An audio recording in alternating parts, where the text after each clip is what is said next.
एक गाय घास चरने के लिए एक जंगल में चली गई। शाम ढलने के करीब थी। उसने देखा कि एक बाघ उसकी तरफ दबे पांव बढ़ रहा है। वह डर के मारे इधर उधर भागने लगी। वह बाघ भी उसके पीछे दौड़ने लगा। दौड़ते हुए गाय को सामने एक तालाब दिखाई दिया। घबराई हुई गाय उस तालाब के अंदर चली गई।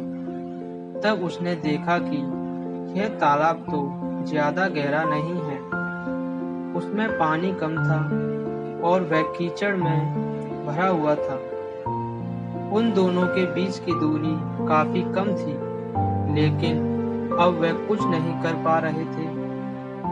वह गाय उस कीचड़ के अंदर धीरे धीरे धंसने लगी। वह बाघ भी उसके पास होते हुए भी उसे पकड़ नहीं सका। वह भी धीरे धीरे कीचड़ के अंदर धंसने लगा। दोनों ही करीब करीब गले तक उस कीचड़ के अंदर फंस गए। वो दोनों हिल भी नहीं पा रहे थे। गाय के करीब होने के बावजूद वह उस बाघ उसे पकड़ नहीं पा रहा था।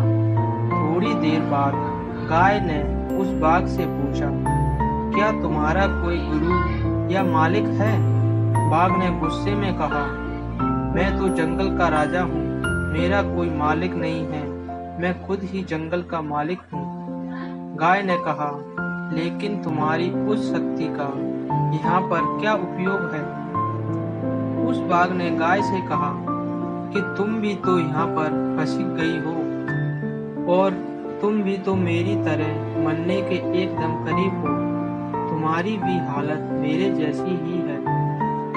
गाय ने मुस्कुराते हुए कहा, बिल्कुल नहीं। मेरा मालिक जब शाम को घर आएगा और मुझे वहां पर नहीं देखेगा तो वह मुझे ढूंढते हुए यहाँ जरूर आएगा।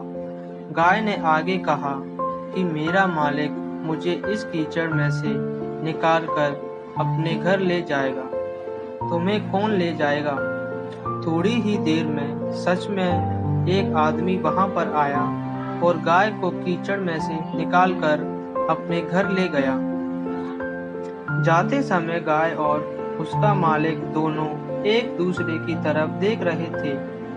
वे चाहते हुए भी उस बाघ को कीचड़ में से नहीं निकाल सकते थे, क्योंकि उनकी जान के लिए वह खतरा था।